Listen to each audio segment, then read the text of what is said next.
मोदी सरकार को खुद पर शर्म आनी चाहिए।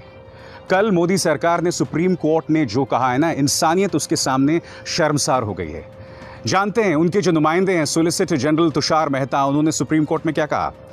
उन्होंने कहा कि सोशल मीडिया में या फिर जो पत्रकार आज की तारीख में गरीब मजदूरों की बात करते हैं वो गिद्ध हैं और क़यामत के पैगंबर हैं। अंग्रेजी में जिस शब्द का इस्तेमाल उन्होंने किया, उन्होंने कहा कि वो वल्चर्स हैं and they are profits of doom. मैं आपको बताना चाहता हूं मोदी सरकार कि दरअसल गिद्ध कौन है। याद है खबर आपको, जब मोदी सरकार ने सुप्रीम कोर्ट के सामने कहा था कि इस वक्त सड़क पर एक भी प्रवासी मजदूर नहीं है और हमने 23 लाख मजदूरों को मदद मुहैया कराई है। और आप जानते हैं कि यह सरासर झूठ था, क्योंकि सड़क पे न सिर्फ मजदूर चल रहा था बल्कि वो मर रहा था, उसके बच्चे मर रहे थे। ढेरों मिसालें सामने उभर कर आई थीं। ये होते हैं गिद्ध जो अदालत के सामने झूठ बोलते हैं गरीब मजदूरों के नाम पर। जब इस लड़की ने इस साइकिल पर बैठकर अपने पिता को गुरुग्राम से बिहार तक पहुंचाया था, तब आपको शर्मिंदा होना चाहिए था, मगर आपके मंत्री रविशंकर प्रसाद, किरण रिजिजू, रामविलास पासवान, ये तमाम लोग कह रहे थे कि इसे साइकिलिंग फेडरेशन में इसे जगह दी जाए और साइकिलिंग प्रतियोगिता में इसे शामिल किया जाए। ये सोच होती है गिद्ध वाली सोच, और मैं आपको बताता हूं क्यों। क्योंकि उस लड़की ज्योति पासवान ने आपके मुंह पे करारा तमाचा मारा जब उसने आपके ऑफर को ठुकरा दिया था। उसने कहा कि मुझे पढ़ाई लिखाई करनी है। उसकी गुर्बत पर, उसकी मजबूरी को जो सियासी तौर पर इस्तेमाल करने की कोशिश करता है ना, वो होता है गिद्ध। और कल एक बार फिर आपने ये प्रमाणित किया है कि आप गिद्ध हैं अदालत के सामने, क्योंकि अब तक आपके प्रवक्ता क्या कह रहे थे। आपके प्रवक्ता ये कह रहे थे कि जो गरीब मजदूर अपने घर जा रहा है हम उससे पैसे नहीं ले रहे हैं, जबकि ढेरों मिसालें थी जहां गरीब को टिकट के पैसे देने पड़ रहे थे।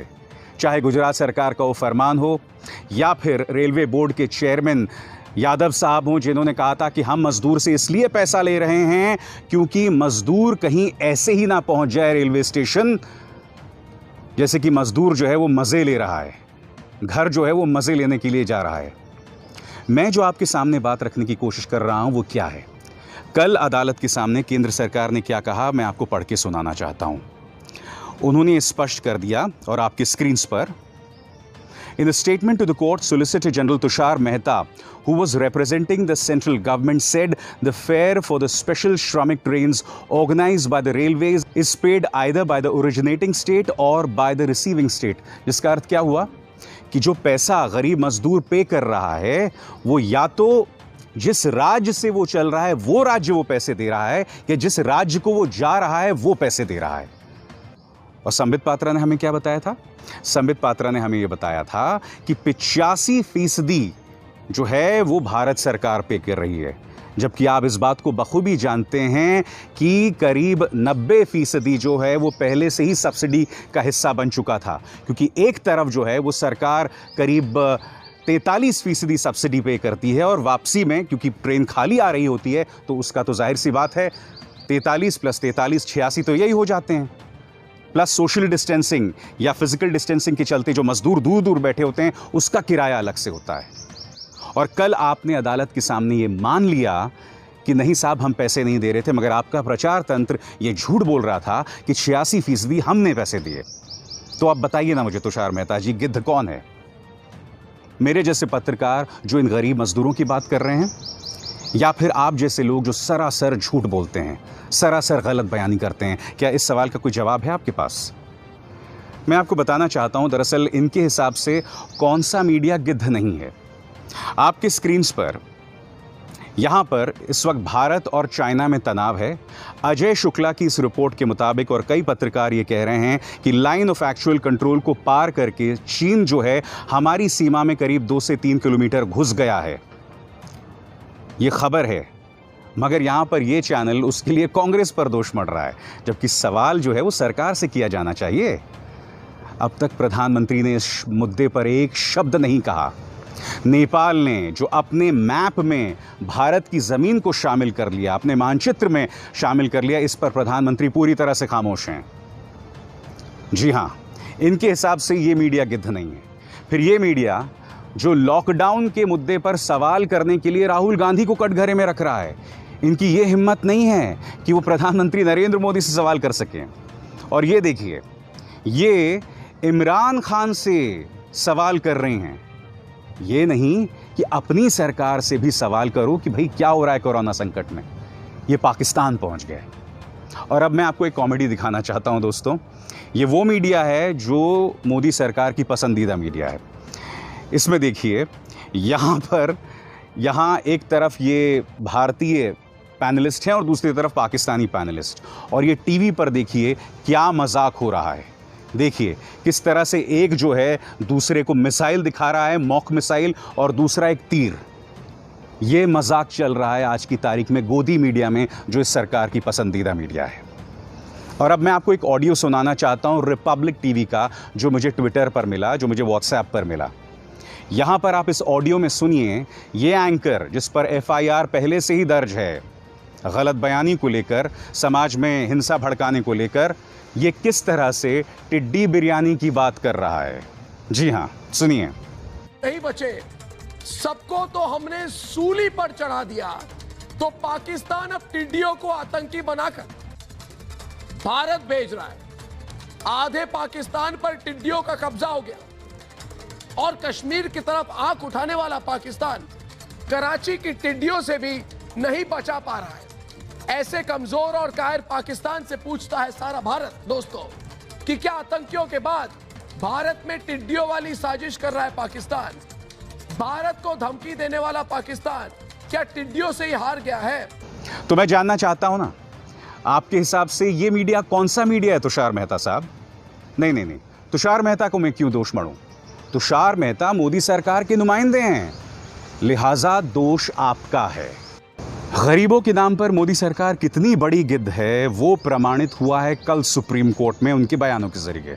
और सुप्रीम कोर्ट ने दूसरी बार जाके इस मुद्दों को सुओ मोटो लिया है और कहा है कि जो गरीब प्रवासी मजदूर सड़क पर चल रहा है उसके लिए सरकार कुछ काम करे।